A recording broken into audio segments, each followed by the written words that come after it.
Belasan rumah di kawasan penjernihan Tanah Abang, Jakarta Pusat habis terbakar. Peristiwa di pemukiman padat penduduk ini diduga akibat hubungan arus pendek listrik.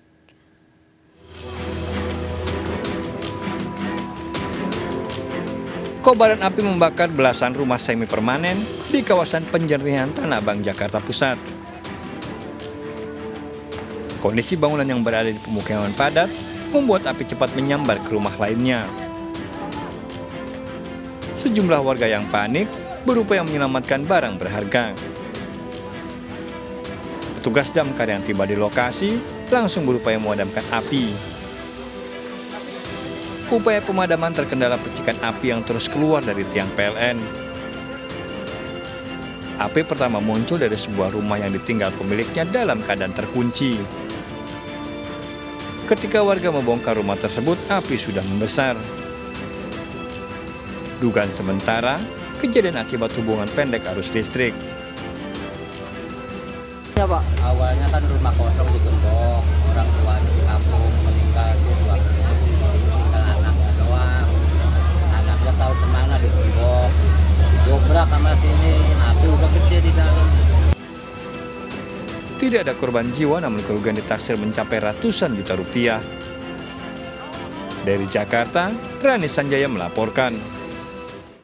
Pemirsa, 2 bus yang terparkir di Terminal Kota Manado, Sulawesi Utara habis terbakar. Api muncul dari kursi belakang penumpang, merembet hingga bus lainnya.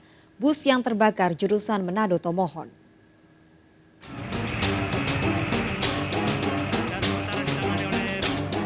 Kebakaran 2 unit bus jurusan Manado Tomohon yang terparkir di Terminal Karombasan, Sulawesi Utara menghebohkan warga.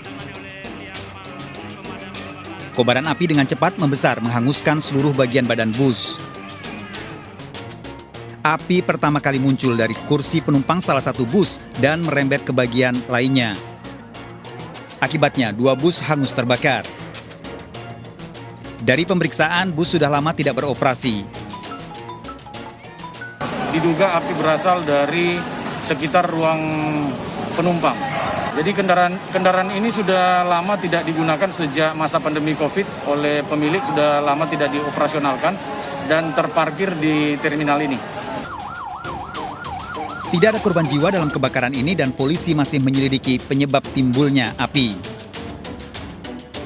Dari Manado, Sulawesi Utara, Jeffrey Langi, iNews melaporkan. Tak mematuhi protokol kesehatan, pengunjung tempat hiburan yang berkerumun dibubarkan tim Satgas COVID-19 Kota Medan, Sumatera Utara. Para pengunjung datang ke tempat hiburan tanpa mengenakan masker dan saling berdekatan.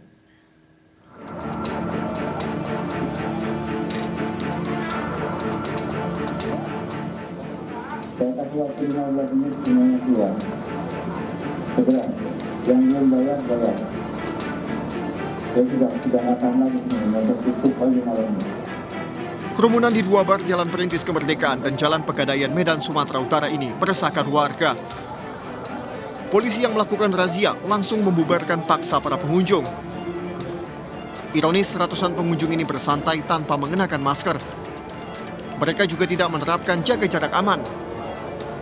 Razia juga dilakukan di bar Jalan Pegadaian Medan yang dipadati pengunjung. Lagi-lagi, ratusan pengunjung tidak mematuhi protokol kesehatan. Petugas membubarkan paksa kerumunan di dalam bar tersebut untuk kedua kalinya. Padahal beberapa minggu sebelumnya, tempat tersebut juga terkena razia karena melanggar protokol kesehatan. Petugas akan terus melakukan razia protokol kesehatan untuk mencegah munculnya klaster baru penyebaran virus corona. Dari Medan, Sumatera Utara, Adi Palapa Harahap melaporkan. Pemirsa, bayi berusia 9 bulan dan sopir angkot tewas di jalur wisata Purwakarta, Jawa Barat. Angkot ditabrak pengemudi truk yang melaju ugal-ugalan. Ibu bayi bersama anak balitanya mengalami luka parah.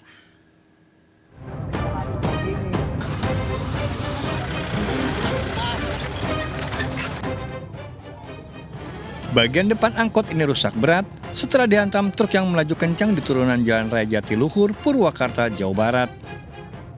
Saat kejadian, angkot jurusan Ciganea Jatiluhur ini ditumpangi seorang ibu dan 2 anaknya.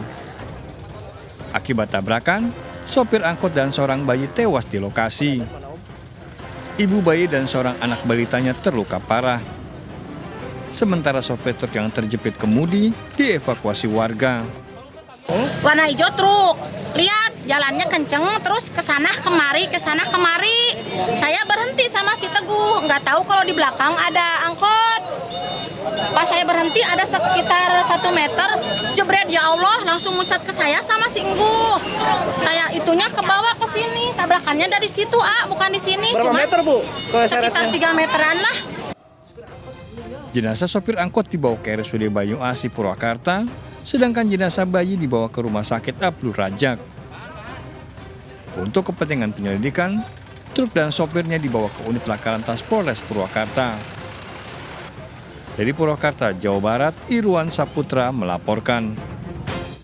Pemirsa, jasad pria ditemukan mengambang di Pantai Mutiara, Penjaringan, Jakarta Utara.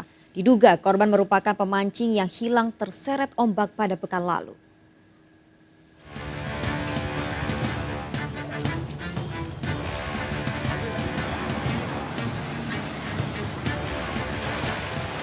Polisi Ditpol Airut Polda Metro Jaya menemukan jasad pria di Pantai Mutiara, Penjaringan, Jakarta Utara. Saat ditemukan, jasad korban mengambang di tepi tanggul penahan ombak.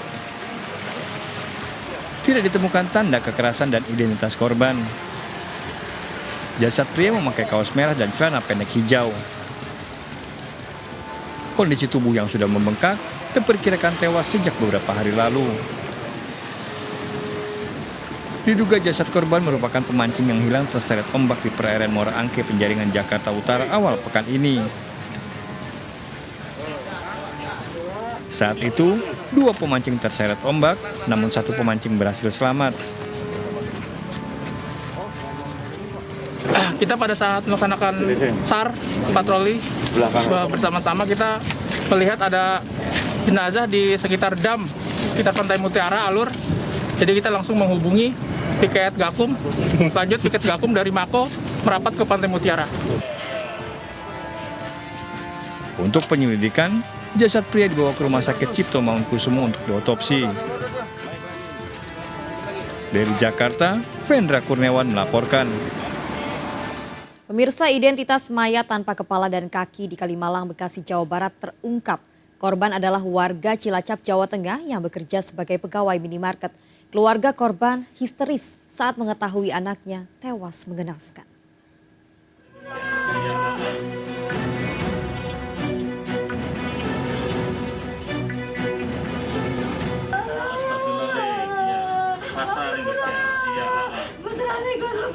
Isak tangis wanita ini pecah mengetahui Doni Saputra, anak laki-lakinya menjadi korban mutilasi di bantaran kali perumahan Bumi Satria Kencana, Kalimalang, Bekasi, Jawa Barat. Keluarga bahkan harus menenangkan sang ibu yang terus pingsan karena terkejut dengan kematian putranya yang mengenaskan. Sudah 6 tahun korban Doni Saputra merantau ke Bekasi. Pria berusia 24 tahun ini tinggal di rumah bibinya dan bekerja sebagai pegawai minimarket di Bekasi. Doni diandalkan keluarga untuk mencari nafkah terutama sejak ayah dan ibunya sakit-sakitan. 4 hari sebelum ditemukan tewas, korban masih menghubungi sang ibu melalui telepon. Komunikasi terakhir. Katanya malam Kamis apa sama baru kemarin ini. Nggak bilang apa-apa itu kabar. Kurang paham saya. Korban mutilasi, tapi untuk semuanya saya belum tahu pasti.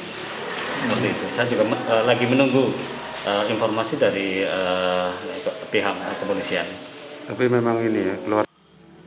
Terungkapnya identitas Doni Saputra setelah polisi memeriksa 7 saksi dan melakukan pengecekan sidik jari. Polisi juga menemukan sejumlah luka tusuk di dada dan perut korban. Kondisi tubuh memang hilang ya, bagian tubuh kedua kaki, kemudian lengan kiri. Tapi kan lengan kiri kita temukan, itu juga sebagai petunjuk untuk mengidentifikasi korban. Tubuhnya itu ada berapa tusukan sih, kan? Di organ tubuhnya ada berapa tusukan? Itu luka ya, ada 2 ya, di bagian dada.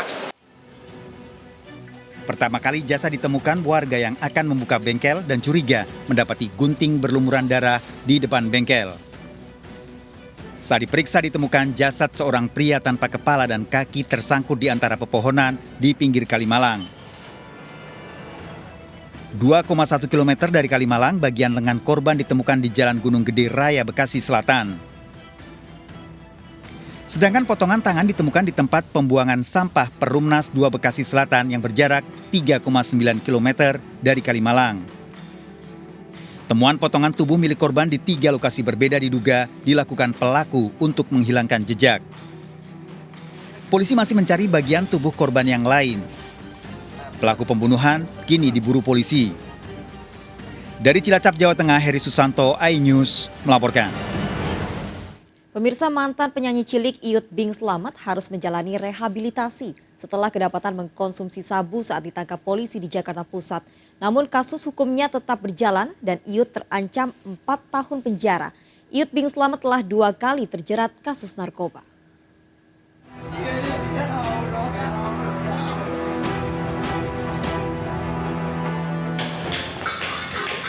Usai menjalani serangkaian proses asesmen atau penilaian oleh BNN Kota Jakarta Selatan, artis Iyut Bing Slamet akhirnya direkomendasikan menjalani rehabilitasi. Hasil asesmen Iyut dinyatakan ketergantungan narkoba tingkat sedang hingga perlu direhabilitasi di RSKO Cibubur, Jakarta Timur selama 3 bulan. Hasil asesmen itu menunjukkan bahwa yang bersangkutan memang pengguna. Kita tahu Iyut sebelumnya pernah terjadi. Nah, maka disarankan, direkomendasikan untuk direhabilitasi. Iyut meminta maaf dan menyesali perbuatannya terjerumus narkoba untuk kedua kalinya. Saya sekarang saat ini benar-benar sangat menyesali, banget menyesali. Dan saya nggak munafik, memang saya pengguna, tapi memang saya udah salah jalan. Tapi seperti Bapak bilang juga, kalau memang kita udah kena, ya itu 3 tadi. Tadi gila, di penjara, dan mati. Dan saya benar-benar menyesali banget saat ini. Saya pengen sembuh dan tolong dibantu juga dengan kalian kalau bisa hindari narkoba. Iyut Bing Slamet histeris saat ditangkap polisi di rumahnya di Kramat Sentiong, Jakarta Pusat pekan lalu. Polisi menyita alat isap sabu dan plastik kemasan sabu bekas pakai. Akibat kasus ini, Iyut terancam hukuman 4 tahun penjara. Penangkapan Iyut merupakan kedua kalinya. Tahun 2011, Iyut pernah ditangkap di hotel di Mangga Besar, Jakarta Barat karena kasus narkoba dan divonis 1 tahun penjara.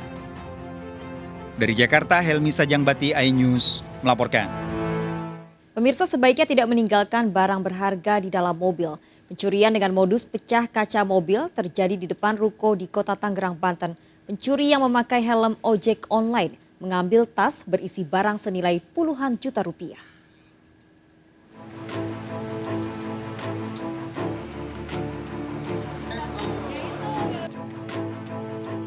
Setelah memantau situasi, seorang pria memakai helm ojek online memecahkan kaca mobil yang terparkir di depan ruko Jalan Sawuraya, Cibodasari, Kota Tangerang, Banten.